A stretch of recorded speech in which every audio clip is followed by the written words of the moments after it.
So I was in Petrified Forest National Park. It's in northern Arizona. It's a very off the beaten path, kind of smaller national park, but it was very interesting. There was a place in it called Newspaper Rock, which had petroglyphs inscribed into the rock, some of them from 2,000 years old. So really ancient art was to be found there. And when we were looking down through these kind of periscopes into the rock and into the petroglyphs inscribed within them, you could see there were sort of giant creatures depicted, strange animalistic type creatures depicted. And I believe in response to especially the kind of giant humanoids depicted on the rock, there was this girl there with her boyfriend, and she remarked in a tone of, extreme certainty, of conviction, of that these are the aliens. These rocks are depicting indigenous encounters with ancient aliens. And this is an idea that I think is very popular because it materializes the spiritual. It creates a theory of everything where, okay, if the world is going to be this weird, if there are bizarre entities that we don't necessarily understand, we can still completely conceive of them within a materialistic universe because they're just aliens. They're from somewhere out there. There are other beings amongst us. They are simply extraterrestrials. And it's a very attractive theory. And to give it its due, there's a lot of strength to it, where you see the myths of the world and Odin and Thor and Hercules and the vast Hindu mythologies and indigenous mythologies, and you see all of these great religions about strange, powerful beings that are coming to humankind and leading us and conveying us, great truths in many cases, or creating great technology. You look at the, many conspiracy theories about how the Great Pyramids and whatnot have been built, and the Ziggurats that are, interestingly enough, present in India, South America, all over the world. You have this kind of structure of the temple with many steps leading up to a peak. And it's very attractive to believe that essentially, oh yes, there are other things out there. This is why all these stories are out there. This is why there is mythology and ancient religion. It's not that humans are just making things up.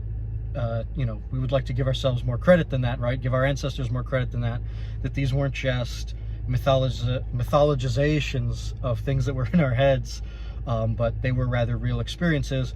They were just aliens. They were just things that came and visited us. Now, the problem with this theory is that it makes the universe small, in a sense. It makes the universe small and entirely material. It's also a bit puzzling from a standpoint of, a first-person perspective. Like, we can look at ancient documents and religions as experiences of extraterrestrial activity, right? Like, there was a friend of mine who believes very strongly in UFOs, who had said that the visions at the beginning of Ezekiel are in fact encounters of a UFO, encounters of an alien. And this kind of makes sense. If you were to believe that the gods are aliens, you would have to, in some sense, believe that all of these first-person encounters of spirits and angels and things like that are actually extraterrestrials that we didn't have the capacity to understand. So, they come from the stars. They come from out there, and they really do come from out there. They do come from the stars. It's not the heavens. It's just the material cosmos, per Neil deGrasse Tyson, per Carl Sagan. But the problem with that is, like, when you look into these specific examples, like at the beginning of Ezekiel, you have the 4 levitating wheels, which is sort of seen in the tradition of Jewish Merkaba mysticism. It's the chariot mysticism. It's the chariot of God. God is riding on a chariot, and this is an image that's in Roman religion, it's in Hindu religion, it's in Hinduism, that God has a chariot. The great god Indra rides upon a chariot and casts out lightning. And it's in Judaism and Christianity. It's the idea, when St. Paul sees God in the clouds on the road to Damascus, he's not just seeing, an old man in the clouds. He's seeing the Son of Man who comes in power, as is specified in Mark, and then also in the prophetic literature of the Old Testament, when God comes in glory and power in the clouds. And so it could be very tempting to view this imagery and these ideas as visions of aliens, but particularly in the case of Ezekiel, it doesn't really make sense, because when you look at a lot of extraterrestrial literature, or sightings, not literature, like a visual literature of sightings, it's kind of consistent, where you have like the silver UFOs, you have the triangular crafts, you have, when people talk about abductions, they talk about the grays, they talk about a very specific lexicon of beings that don't really line up with that. I mean, in the case of Ezekiel, you have the beings with the 4 faces and like the feathers that are moving to conceal parts of their bodies, and the 4 wheels are moving totally in concert with one another. And it's a very kind of animalistic imagery. I know in Revelation it's the image of, the multi-faces with one is a leopard, and in Ezekiel it's very similar imagery, but it's a bit different. It's, there's the face of an eagle, the face of a man, the face of a lion. None of this really lines up with any contemporary abduction or UFO kind of encounters. If this were to be an ancient experience of a UFO or an alien aircraft, doesn't really seem like an aircraft. It seems sort of more like the angelic imagery that you find in something like, on the Celestial Hierarchy by Saint Dionysius the Areopagite, where angels are described as in, very humanoid terms and animalistic terms. And this is something that you see in the Christian and Jewish tradition very frequently, is that angels are described with animalistic metaphors. Like they're described, with the face of a lion or a leopard or things like this. And that's very bizarre. That's very puzzling that something so low and bestial is used to describe something so exemplary and high. But Saint Dionysius the Areopagite, he kind of gives an interesting explanation for that, where he says, angels are so unvisualizable, they're so incomprehensible, that it is fitting to use some of the lowest symbols possible to represent these absolute highest things. That's a very interesting idea. I kind of like that, and it kind of makes sense why there is so much animalistic imagery used to describe angels in the book of Ezekiel, and in Revelation. And ultimately the word cherubim just means creature. I'm not sure if I've said that before, I might have in the last video. But the point is, if we were to view ancient texts and ancient religions as sort of, they were seeing UFOs, they were seeing aliens, but they didn't quite realize it yet. And as that is sort of a catch-all materialization of this question of how are there many gods out there, it's very, very attractive from a modern point of view, because we don't have to go into the supernatural. We can just sort of say, no, they come from somewhere else. They come from the stars, and it ties in with Gilgamesh, right? It's said that like a god was a meteorite who fell to the earth. There were gods that are meteorites that are in the cosmos, and you have the assembly, the host of heaven is in a very serious sense the stars. But it doesn't really line up with alien grays and shining silver circular UFO spacecraft. And I mean, Carl Jung had an idea about this, because modern UFO sightings as we know them really started around the 50s. And Carl Jung believed that the UFO was a symbol of anxiety about technology, and so it takes on this very kind of the flying saucer, the silver saucer type of image, which you still really see today in all of these like weird leaked UFO photos of pilots who see UFOs in the videos. It is kind of like this glinting silver flying saucer, or the triangular craft. They're very modern and technological. They're nothing like Jewish understandings of what what angels would have looked like, right? So it seems to be describing two very different phenomena. And then especially with other religions, like Hinduism, where you have the chariot of God, you have all these very human symbols. And so, of course, the other great temptation is to just say that the gods are humanizations of natural forces, like a lightning bolt is Zeus through that. We're kind of humanizing and putting our outside consciousness onto things that aren't necessarily conscious. But the problem with that as well is then, why did all of our ancestors worship these things? Why did they give sacrifices to these things in all human cultures virtually? Ancient Indian culture, ancient Native American culture, indigenous cultures. Why did they treat these things as if they were truly alive? Were they just truly that good at playing pretend?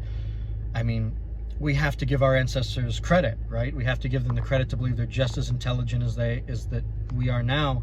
and that if they believe that, say for example in northern Arizona with the Kachinas, where there are these rituals where every summer people in the town dress up as the Kachina spirits to kind of embody them and cast them out or cast them in and protect the village, that they would just be doing that because they know that it's symbolic, they know it's pretend, they just like to do it because it's psychologically powerful. I don't think that that's a very good explanation. I think ancient people really believed that they were in the midst of these things, and that, modern people who hold ancient beliefs, whether they are believers of indigenous religions or Christians or Jews, that they believe that these are actual real forces that are out there. And so if these are real forces that are out there, it raises the question of, what are the UFOs? What are the alien encounters of grays and things like that? What could any of that possibly be? And, one idea that's offered in Father Seraphim Rose, who is an Orthodox Christian in kind of the 20th century, lived in San Francisco, did a lot of very interesting writings. He has a book called Nihilism, which is it's only 100 pages, but it's a philosophical demolition of nihilism, and that it's not a tenable philosophical viewpoint, but that a lot of things lead to it, and yet we cannot accept it. That's a very interesting book. But getting off track, sort of what he says about aliens in some is that these are demons. And he has kind of an interesting, he's going from a first-person account perspective here, where he looks at the medieval literatures where people claim, there were accounts in the medieval world of people being abducted by demons for days and returned back, sort of the same way that people in their farmland claim to be abducted by aliens and returned back to their farm, and they're dead serious about it, and they'll tell you, yes, this happened to me, I was abducted, I know this for a fact. I mean, these are very bizarre things that are hard to square and very difficult to make sense of. People's perspectives of, seeing things and seeing entities, that they'll tell you, absolutely, I absolutely saw this, and this is a tradition that goes back, into antiquity. And so what are people seeing? There are medieval stories of, recorded kind of in the Brothers Karamazov, which is a bit later, but famously the story of the cantankerous priest who claimed to have conquered a demon. He slammed the door on its tail as it was exiting the room, and that was, he physically attacked the demon, he slammed its tail in the door. And there's a lot of medieval literature that's like that, where it's claimed that, there were these strange, skittish beings that were running around on the perimeter of town. You get into your fairy mythology, you get into, the Germanic wild man myths, you get into Beowulf. I mean, you get into all these ideas of the things that are at the edge of the forest, the things that you shouldn't mess with. I mean, these are ancient human ideas, that there are spirits in the forest, there are things like that you just don't want to mess with, you don't want to go out after dark. This is in so many different human cultures. I think of the Avatar: The Last Airbender episode that kind of deals with that, where there's this gigantic ghost spirit kind of outside the town, and Aang needs to go and make peace with it. It's been a while since I saw that episode, but you see this everywhere, this idea of the kind of the liminal between the town and the forest, and these things that you don't want to necessarily mess with. And that's in the medieval literature, that's in the ancient world, and it's in the modern world with the idea of aliens, which are, often coming in, they're approaching farms, right? They're kind of at the borderline. They're dealing with communities that are civilized, but just at the barrier and going off into the absolute wilderness. And that's where the supernatural, you would think, kind of has its strongest ability to interpenetrate into our world, is at those sort of boundary lines. And so, the idea of, M. Night Shyamalan signs and the crop circles and things like that, and it's all very silly and very strange, but, there's more and more reason to take it seriously with the way that UFOs have dominated the popular consciousness recently, where it's gone from sort of a fringe phenomenon to, oh no, something's definitely happening, but who knows what it is? We don't know what it is. There's just a lot of suggestions. One suggestion is that it is supernatural activity, and that does sort of make sense, in the sense that if they were coming from another star system, they're coming all this way just to do very ambiguous things and leave. It doesn't make too much sense from a materialistic point of view, whereas, when you really have alien fiction that seems to be kind of accurate into the mindset of aliens, right? Like something like the three-body problem. I mean, they're communicating with us, they have a lot of specific intent. It's not necessarily just they're coming to abduct a random farmer and leave, or they're coming to scare some kids in Miami and then leave. I mean, that one was a hoax, but there's lots of good, interesting footage of this type of thing, and I don't know, it just sort of behooves us to think about things in terms of the last several 1,000 years, where were people engaging with things that they thought were very menacing and terrifying and coming from beyond, that we shouldn't really be interacting with or taking for granted. And that would be, you know, the medieval understanding of fairies and demons and things like that, and the ancient understanding of spirits. That is something where it's always been in human culture and human civilizations. And it can line up very, very neatly with what UFOs seem to be today. So that's just one idea, and yeah, that's all I've got. Let me know what you think.